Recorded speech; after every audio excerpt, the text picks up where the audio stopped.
അച്ഛാ. മോളെ, ബുധനാഴ്ച ഉണ്ണിയുടെ ആണ്ട്. ഞാൻ ലീവ് പറഞ്ഞിട്ടുണ്ട് അച്ഛാ. ചൊവ്വാഴ്ച വൈകിട്ട് എത്തും. ശരി മോളെ.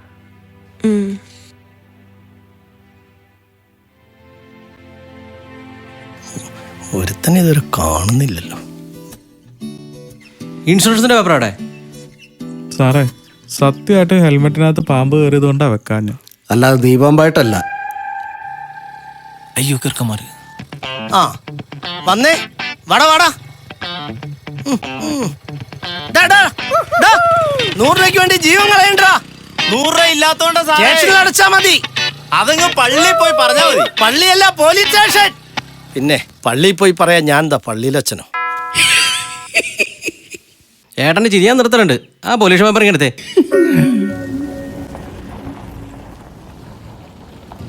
നിർത്ത്. ഊതടാ. ഊതാൻ എന്നാ സാർ, ഇത് അടുപ്പാണോ? രാവിലെ തന്നെ ഉടക്കല്ലേ ചാത്തൂട്ടി, ഊത. ഞങ്ങള് ഭദ്രന്റെ ആൾക്കാരാ.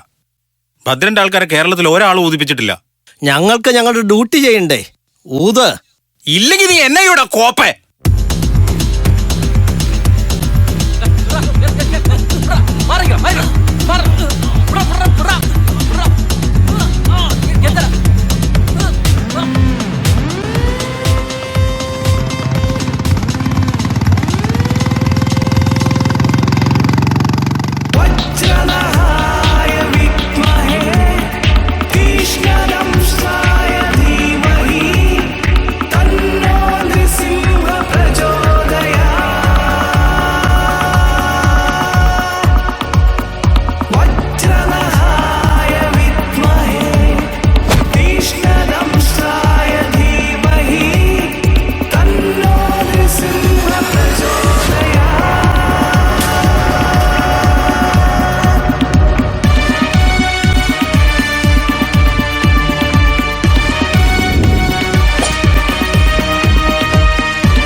വെള്ളയിട്ടവൻ്റെ ചങ്കൂറ്റമൊക്കെ ഇത്രേ ഉള്ളൂ ചാത്തുട്ടി.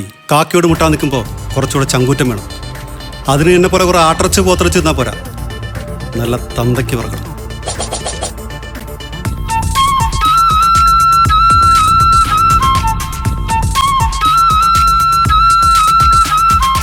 സുധി വിട്ടേര്, നമ്മുടെ പിള്ളേരാ. നമ്മുടെ അല്ല, നിന്റെ. ആയിക്കോട്ടെ, സീനാക്കണ്ട. എടാ, നിന്നോട് ഞാൻ പറഞ്ഞിട്ടില്ലടാ വള്ളി കേസൊന്നും പിടിക്കരുത്. പടാ പോയി കാറിക്കടാ. ഭദ്ര, നീ ആരാണെന്ന് എനിക്കും ഞാൻ ആരാണെന്ന് നിനക്കും ശരിക്കും അറിയാം. അറിയാന്നേ, നമ്മൾ ഒന്നിച്ച് കളിച്ച് വളർന്നതല്ലേ. അത് തന്നെ പറഞ്ഞു വരുന്നത്. ചെറുപ്പത്തിലെ നമ്മളിട്ട ഡ്രസ്സിന് ഒരേ കളറായിരുന്നു. ഇപ്പോൾ അതങ്ങനെയല്ല. നീ വെള്ളയും ഞാൻ കാക്കിയും. വെള്ള സമാധാനത്തിൻ്റെയും കാക്കി സംരക്ഷണത്തിൻ്റെയും നിറമാണ്. പ്രത്യേകിച്ച് ഈ കാക്കിയിട്ടവൻ്റെ പേര് SI സുധീഷ് ചന്ദ്രൻ എന്നാവുമ്പോൾ ഞാൻ സംരക്ഷിച്ചിരിക്കും ഭദ്ര.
എന്നാൽ ഈ ഭദ്രൻ്റെ ഒരു വളർച്ച. പാർട്ടിയിലുള്ള ആര് എപ്പോൾ എവിടെ ഇരിക്കണമെന്ന് അവനാണ് സാറേ തീരുമാനിക്കുന്നത്. ഇക്കണക്കിന് പോയാൽ അവൻ അടുത്ത മന്ത്രിയാണ്.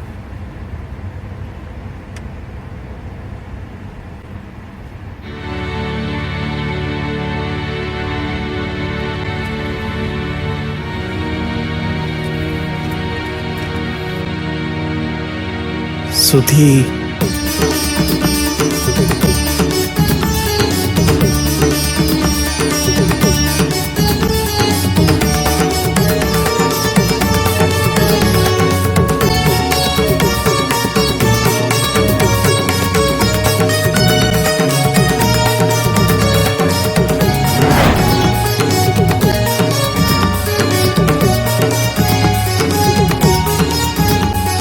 സാറേ, CI സാറിനെ വിളിക്കണമെന്ന് പറഞ്ഞില്ലേ സാറേ?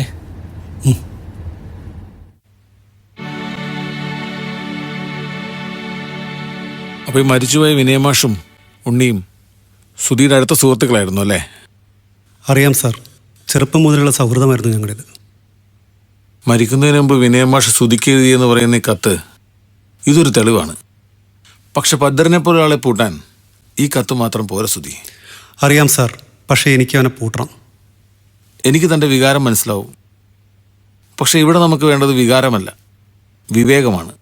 ഒരു CI SIയോട് പറയുന്നതായി കൂട്ടണ്ട, ഒരു സുഹൃത്തിനോട് പറയുന്നതായി കരുതിയാൽ മതി. ഭദ്രനിപ്പോൾ നമ്മൾ വിചാരിക്കുന്ന ആളല്ല, ഒരുപാട് മുകളിലാണ്. അവൻ കടപുഴകി വീഴണമെങ്കിൽ അടിയോടെ വെട്ടണം. അതിന് തക്കതായ കാരണം വേണം, with solid evidence. I know sir, ഞാൻ അതിനു വേണ്ടിയുള്ള കാത്തിരിപ്പിലാണ്. നമുക്ക് നോക്കാം. താൻ രണ്ടെണ്ണം കഴിക്കുന്നുണ്ടോ? ഹേ വേണ്ട സാർ. വേണ്ടെന്ന് പറയാലാടാ, ഓർമ്മ അടിയടാ. വേണ്ട ഭദ്രേട്ടാ, ഓവറായി. ഈ ഭദ്രനെ ഒരു ചേറ്റക്കും ഒന്നും ചെയ്യാൻ കഴിയില്ലടാ. ഈ ഭദ്രൻ ഇന്നീ നിലയിലെത്തിയിട്ടുണ്ടെങ്കിൽ അത് എൻ്റെ ഒറ്റ കഴിവുകൊണ്ടാ. അതൊക്കെ എനിക്ക് അറിയാവുന്ന കാര്യമല്ലേ ഭദ്രേട്ടാ. മതി, നിർത്ത്. ഇന്ന് ഇത്തിരി ഓവറാ. വീട്ടിൽ പോവാൻ നോക്ക്. നീ ചെല്ലണം മോനെ. അതേ, നല്ല ഫിറ്റാ. ഞാൻ കൊണ്ടുവിടണോ? ഞാൻ പോവും, തനിയെ ഒറ്റക്ക് വണ്ടി ഓടിച്ച് ഞാൻ പോവും. ഓ, ഞാൻ പോകൂടാ, വണ്ടി ഓടിച്ച് ഞാൻ പോവും. എത്തിയാ എത്തി.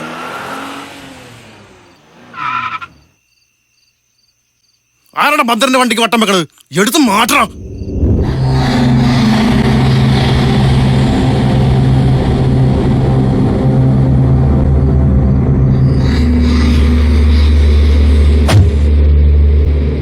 ഭദ്രന്റെ വണ്ടിക്ക് അടന്ന് വട്ടം ആരാ?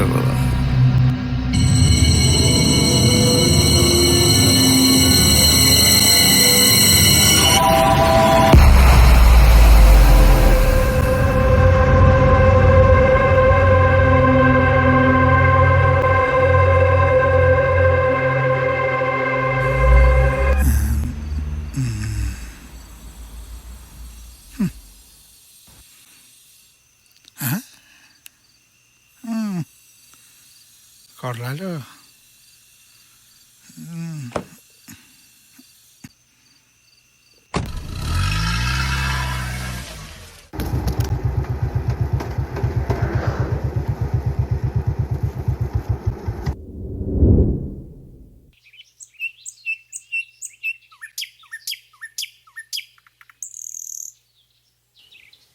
അങ്ങനെ സീരിയസ് ആണല്ലോ സുധി. ഭദ്രനെ കാണാതായിട്ട് ഇന്ന് 3 ദിവസമായി. ഇതിപ്പോ അന്വേഷണം എന്തെങ്കിലും ആയോ സുധി? അന്വേഷണം നല്ല തകൃതിയായിട്ട് നടക്കുന്നുണ്ട് സാർ. അതുകൊണ്ടായില്ല സുധി. കാണാതായത് നിസ്സാരക്കാരനല്ല, ഭദ്രനാ. പാർട്ടിക്കാർ മുഴുവൻ ഇളകിയിരിക്കുക, പോരാത്തതിന് മീഡിയയും. ഇതവன்ട്ട് ആരോ പണി കൊടുത്താണെന്ന് തോന്നുന്നു സാർ. അവൻ വളർന്നതിനോടൊപ്പം അവൻ്റെ ശത്രുക്കളും വളർന്നു. എന്തായാലും ഇത് നമുക്കൊരു തലവേദനയായാലും സുധി. സാർ ടെൻഷൻ വേണ്ട, അന്വേഷണം നല്ല ശക്തമായി നടക്കുന്നുണ്ട്. അവനെ ആര് പൊക്കിയാലും എവിടെ പോയാലും ഞാൻ അവനെ പൊക്കിയിരിക്കും. അവന്റെ എർത്തായിട്ട് കൊടുത്തിട്ടുണ്ടല്ലോ, എന്താ അവന്റെ പേര്? ചാത്തൂട്ടി, അവൻ്റെ ഡ്രൈവറാ. ഈ ചാത്തൂട്ടിയെ കാണാതായിട്ടും 3 ദിവസമായി. ആ മുങ്ങിയതാ. എന്തായാലും ഭദ്രന്റെ അടുത്തും പണി കൊടുത്തിട്ടുണ്ടെങ്കിൽ അവൻ സാധാരണക്കാരനല്ല.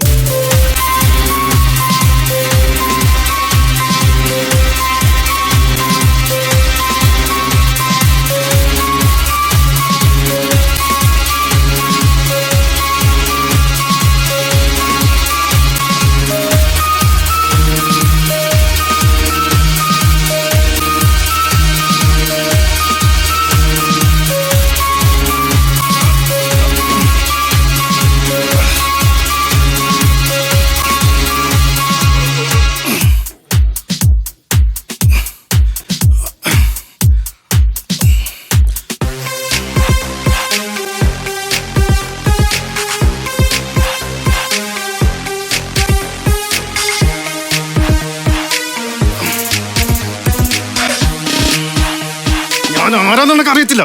അഴിച്ചു വിടറ പന്നി, ഇല്ല നിന്റെ പണിക്കുറ്റം ഞാൻ തീർക്കും.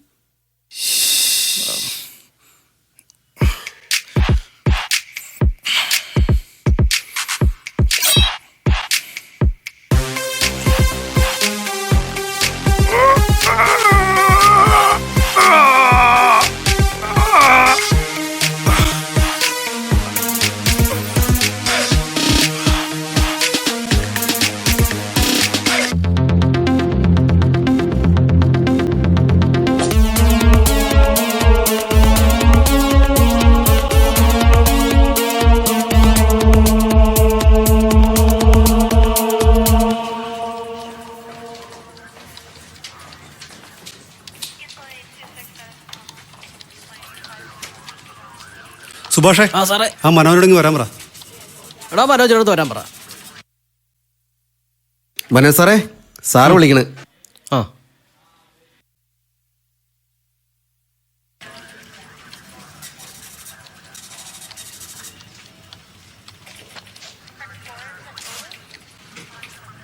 സാർ. മനോജെ, പൈലിയുടെ കോള് വന്നിരുന്നു. ചാത്തൂട്ടി പൈനാവരം റബ്ബർ പ്ലാന്റേഷൻ ഉണ്ട്.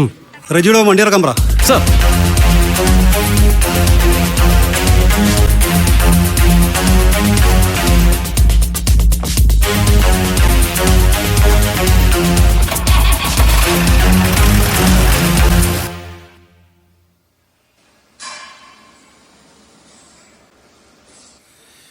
ऐसा चंडी चंडी बैठता है तू, जाके ആത്മാർത്ഥമായി काम करो भाई दंडी. ബംഗാളി ആണെങ്കിൽ എരപ്പാളിയുടെ സ്വഭാവം മാരൊക്കെ കയ്യിലാണ്. ഇതാരും ഇതൊക്കെ ഇവിടെ കൊണ്ടുവിട്ടേ.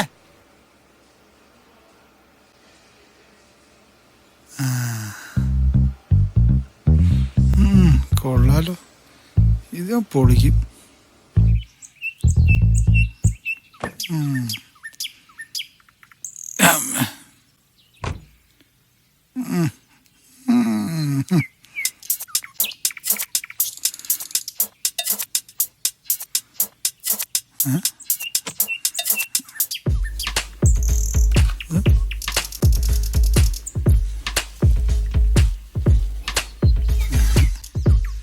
ഐഫോണോ?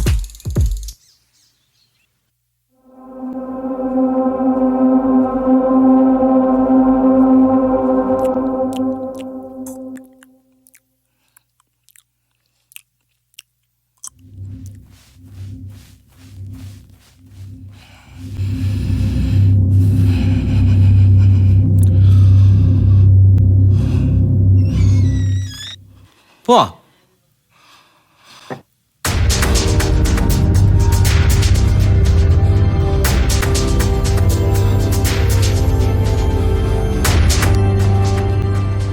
ബീഫ് ഫ്രൈ തിന്നുകൊണ്ടിരുന്നപ്പോ ഓർത്തില്ല അല്ലേ അത് കൊണ്ടുവന്ന വൈലി ഒന്നാം തരം ഒറ്റുകാരനാണെന്ന്. ഒളിവിലെ ഓർമ്മകൾ എഴുതി കഴിഞ്ഞെങ്കിൽ വാ, നമുക്കിനി ജയിലിലെ ഓർമ്മകൾ എഴുതാം. ഹലോ ഹലോ,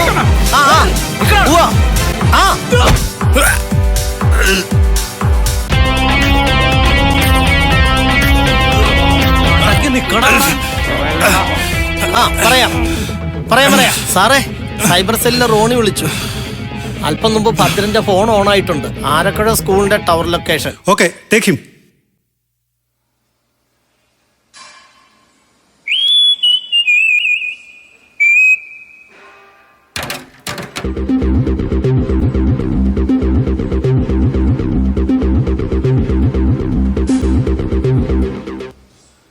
ഞാൻ പറഞ്ഞത് സത്യ സാറേ, വണ്ടി അടിച്ചു മാറ്റിയത് ഞാനാ.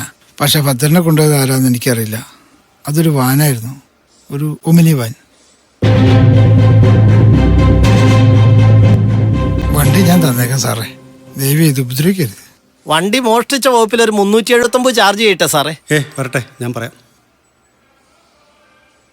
എടാ, ഞാൻ വിളിക്കുമ്പോൾ നീ സ്റ്റേഷനിൽ ഹാജരാവണം. ശരി സാർ. സാർ, അവനെ വിട്ടാ എങ്ങനെയാ? അത് കുഴപ്പമില്ലല്ലോ, അവൻ്റെ നിന്ന് കിട്ടാനുള്ളതെല്ലാം കിട്ടി. പിന്നെ ഈ മൊബൈൽ ഫോൺ, അതുകൊണ്ട് പ്രത്യേകിച്ച് കാര്യമൊന്നുമില്ല. പിന്നെ നമ്മുടെ ഇരിക്കുമല്ലേ തുറപ്പിയിട്ട്. ഓ, ചാത്തൂട്ടി. എനിക്കിത്തിരി വെള്ളം തരാമോ സാറേ?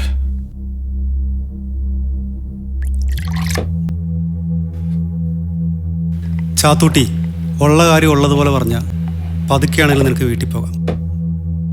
ഇല്ലെങ്കിൽ പറയാം സാറേ, ഞാനെല്ലാം പറയാം. ജീവനിൽ കൊതിയുള്ളതുകൊണ്ട് സാറേ ഞാൻ ഒളിവിൽ പോയത്. അല്ലെങ്കിൽ അയാൾ എന്നെയും കൊല്ലും സാറേ. ആര്? ഭദ്രൻ. അതിന് അവനെ ആരോ തട്ടിക്കൊണ്ടുപോയില്ലടാ. ഇതൊക്കെ അവൻ്റെ വെറും നമ്പറാ സാറേ. ഒളിച്ചിരുന്നിട്ട് എല്ലാവരും കൊല്ലാനാണ് അവൻ്റെ പരിപാടി. അവൻ ആവശ്യമില്ലാത്തതെല്ലാം വെട്ടി നിരത്തിയാ സാറേ അവൻ ഇന്ന് ഈ നിലയിലെത്തിയത്. അവനാ സാറേ മാഷിനെ കൊന്നത്. ഞാൻ എൻ്റെ കണ്ണുകൊണ്ട് കണ്ടതാ സാറേ.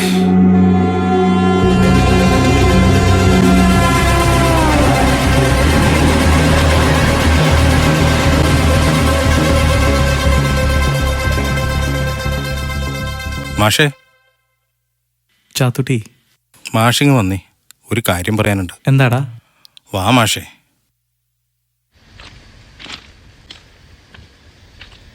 നീ കാര്യം പറഞ്ഞല്ലോ ചാത്തുട്ടി. കാര്യം ഞാൻ പറയാം.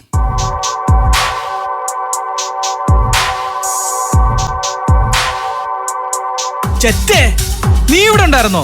അന്ന് ഉണ്ണിയുടെ പണം അവന്റെ വീട്ടിൽ കൊടുക്കാൻ പറഞ്ഞ് നിന്നെ ഏൽപ്പിച്ചിട്ടല്ലടാ ഞാൻ പോയത്.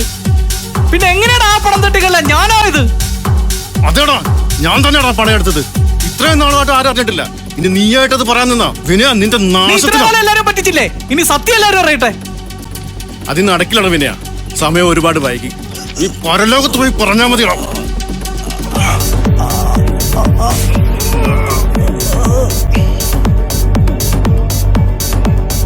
ഇവിടെ ഒന്നും നടന്നിട്ടില്ല, നീ ഒന്നും കണ്ടിട്ടുമില്ല. മനസ്സിലായടാ?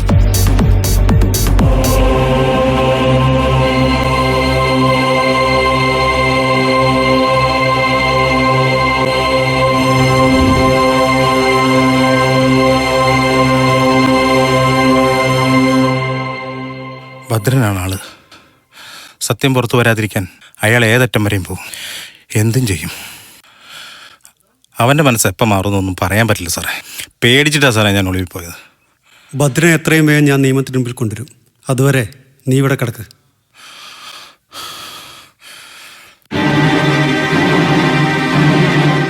ഭദ്രൻ.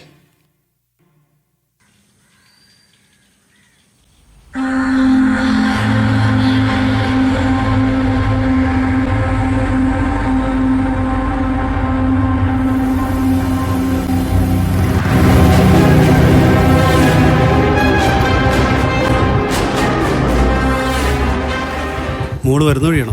ആ അതെ സുധിയേട്ടാ, നാളെ ഉണ്ണിയേട്ടൻ്റെ ആണ്ടല്ലേ. അച്ഛനോട് പറഞ്ഞേക്ക് ഏട്ടൻ മരുന്നുണ്ടെന്ന്. ഞാൻ പോട്ടെ സുധിയേട്ടാ.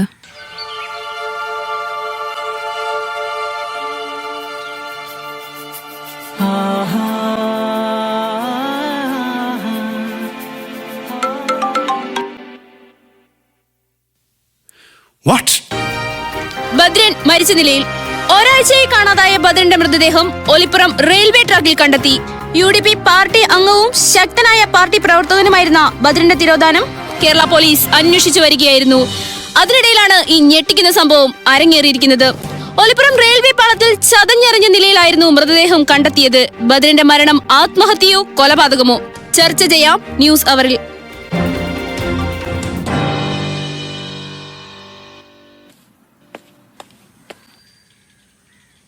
ഓഫീസിലേക്ക് വിളിപ്പിക്കാതെ ഇങ്ങോട്ട് വിളിപ്പിച്ചത് എന്തിനാണെന്ന് മനസ്സിലായി കാണുമല്ലോ സുധിക്ക്. Yes sir. സ്വന്തം സ്റ്റേഷൻ പരിധിയിൽ ഇങ്ങനൊരു സംഭവം അരങ്ങേറിയിട്ട് എന്താണ് എസ്ഐയുടെ എക്സ്പ്ലനേഷൻ? സാർ, ഞാൻ ഭദ്രന് വേണ്ടി അന്വേഷണത്തിലായിരുന്നു. എന്തന്വേഷണം? എന്നിട്ട് എന്തെങ്കിലും തുമ്പ് കിട്ടിയായിരുന്നോ? ഇല്ല സാർ. എന്തെന്നാൽ താൻ അന്വേഷിച്ചുകൊണ്ടിരുന്ന ഭദ്രന ഇന്നലെ റെയിൽവേ ട്രാക്കിൽ ചത്തു മലച്ചു കിടന്നത്. I don't know sir, but I was on my way. Enough of your investigation. ഇനി ഈ കേസ് ഡീൽ ചെയ്യാൻ പോകുന്നത് ഞാനാ. സുധിക്ക് പോകാം. But sir, just give me some time. No more dialogues. You may leave. Sir.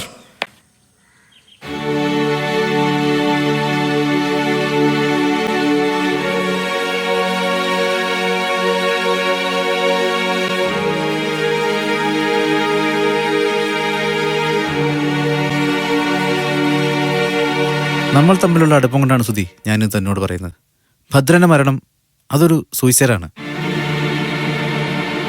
What? Yes, he was a drug addict.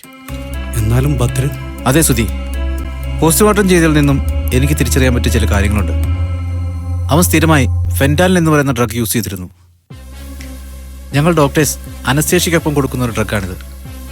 ചിലരിതിനെ മയക്കുമരുന്നായിട്ട് ഉപയോഗിക്കാറുണ്ട്. ഇത് നിരന്തരമായിട്ട് ഉപയോഗിച്ചിട്ട് കിട്ടാതെ വരുമ്പോൾ ഒരു തരം ഭ്രാന്ത് പിടിച്ച അവസ്ഥയാണ്. അപ്പോഴവർ എന്ത് ചെയ്യുന്നു പറയാൻ പറ്റില്ല. It's very dangerous drug. പിന്നെ കേസ് ഇപ്പോൾ സി ആൾ അന്വേഷിക്കുന്നത്. റിപ്പോർട്ട് ചെയ്യാൻ സി ഐക്ക് കൈമാറിയിട്ടുണ്ട്. പിന്നെ ശ്രുതിക്കുന്ന കേസിൽ ഒരു പ്രത്യേക താല്പര്യമുണ്ടെന്ന് കൂട്ടിക്കോ.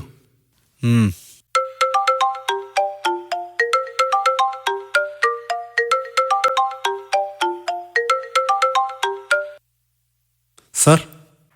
ഹലോ സുധി, കേസ് അങ്ങനെ നിർണായക വഴിത്തിരിവിലേക്കായടൂ. ഭദ്രന്റെ പോസ്റ്റ്മോർട്ടം റിപ്പോർട്ട് കിട്ടി. It's A clear case of suicide.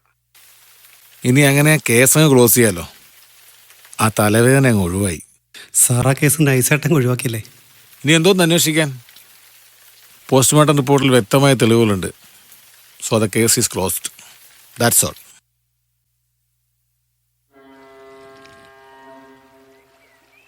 എന്തായാലും ഇത് വിശ്വസിക്കാൻ അല്പം ബുദ്ധിമുട്ടാണ് സാറേ. 100% ഉറപ്പാ ഇത് അവനട്ടാരോ പണി കൊടുത്തതാ. ഇനി പറഞ്ഞിട്ടെന്ത് കാര്യം? കേസ് ക്ലോസ് ചെയ്തില്ലേ? എന്തായാലും അവനോട്ടാരെങ്കിലും പണി കൊടുത്തിട്ടുണ്ടെങ്കിൽ അവൻ ചില്ലറക്കാരനല്ല.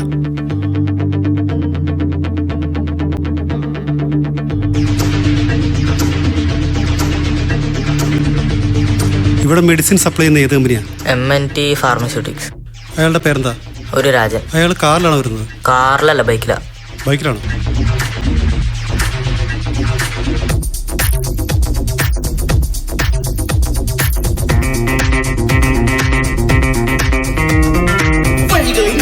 കലികാലക്കുരുക്ക് കനലുകൾ തിളങ്ങുന്ന കഥയുടെ തിരിവ് കതിരവൻ ചൊരിയുന്ന വെളിച്ചത്തിൻ പെരുക്ക് ഹൃദയത്തിൽ നിറയുന്ന മധുരത്തിൻ കരിക്ക്.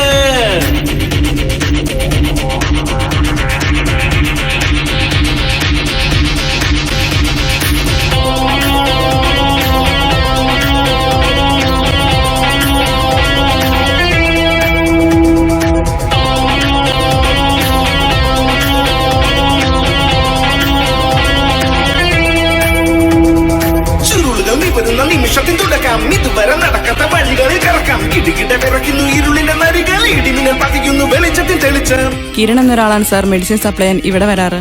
അയാൾ കാറിലാണോ ബൈക്കിലാണോ വരുന്നത്? അയാള് ബൈക്കിലാണ് സാർ വരാറ്. സാർ, അയാൾ ഇടയ്ക്കൊക്കെ കാറിലും വരാറുണ്ട്. ഏത് കാറില്? ഒരു വെളുത്ത ഒമിനിയിൽ അയാൾ വരാറ്. ഏത് ദിവസം വരാറില്ലേ? ബുധനാഴ്ച ദിവസം.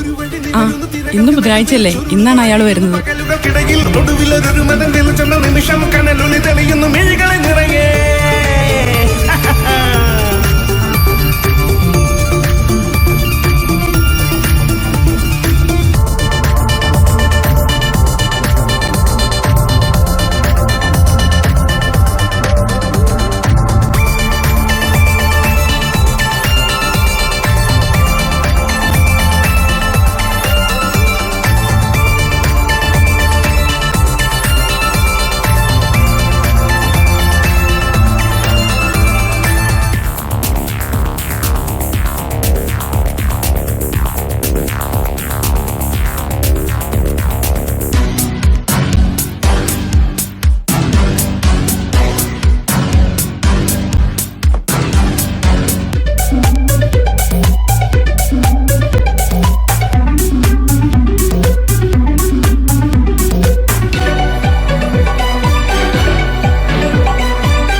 എന്താ സുധിയേട്ടാ വരാൻ പറഞ്ഞേ?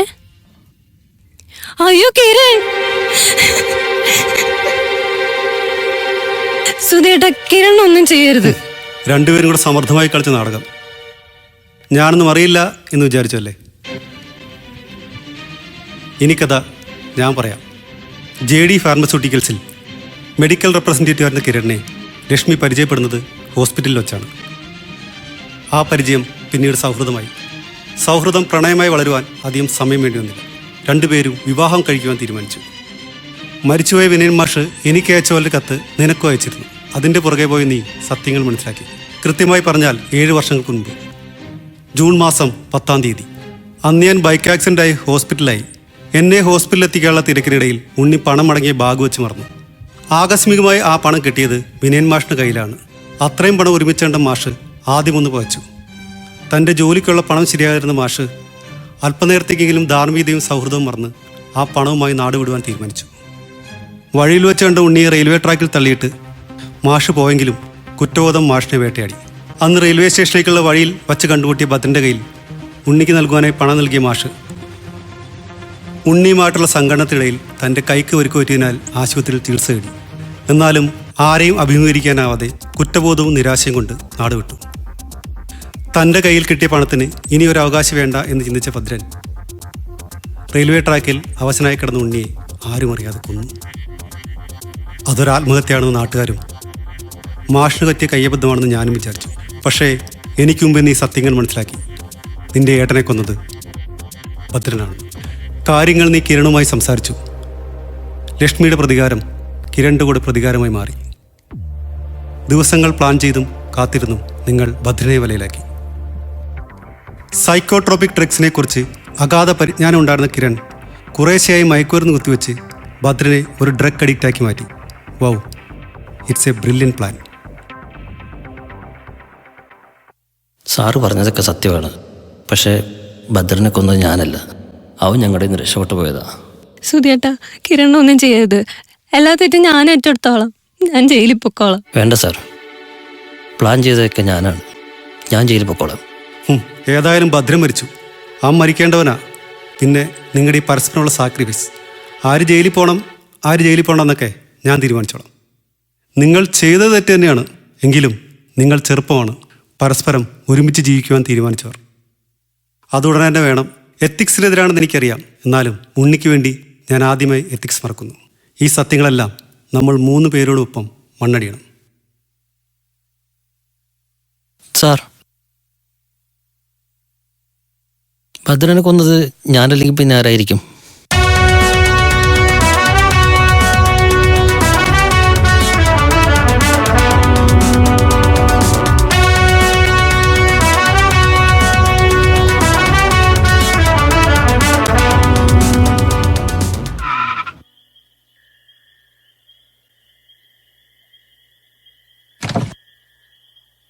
ആ സുധി, നീ ആയിരുന്നോ? എനിക്ക് ഹോസ്പിറ്റലിൽ വരെ ഒന്ന് പോകണം. എന്തൊരിടാ വയ്യ, ആരും എനിക്കിട്ട് പണി തന്നാടാ.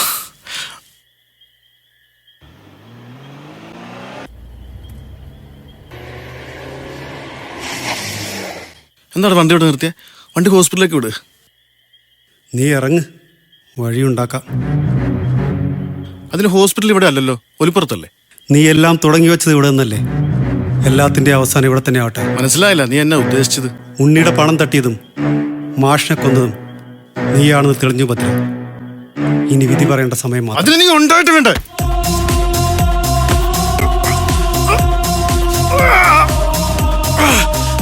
അതിന് നിന്റെ വിധി പറയുന്നത് കോടതിയല്ല, ഞാനാണ് ഭദ്ര.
സുനി, നീ ഈ വണ്ടി ഇന്ന് തന്നെ പൊളിച്ചു വയ്ക്കണം.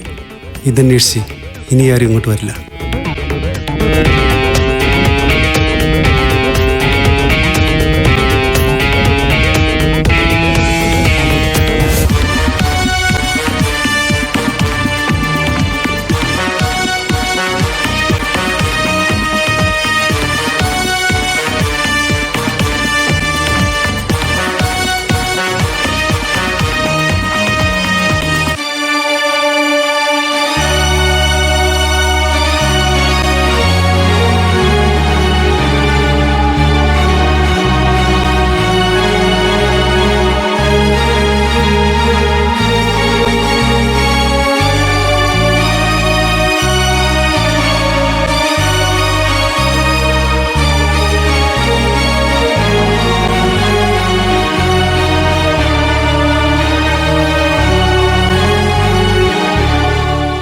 പ്രിയപ്പെട്ട സുധി, എനിക്ക് കുറച്ച് കാര്യങ്ങൾ കൂടി നിന്നോട് പറയണം.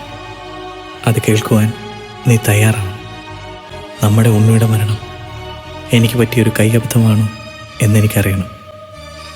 അതിന് എനിക്കൊരാളെ കൂടി കാണണം, എന്നെ ചതിച്ച ഭദ്രനെ. അതിനുശേഷം ഞാൻ നിന്നെ ഒന്ന് കാണാം. അറിയട്ടെ എല്ലാവരും എല്ലാ സത്യങ്ങളും. സ്വന്തം വിനയേന്ദ്രൻ മാഷ്.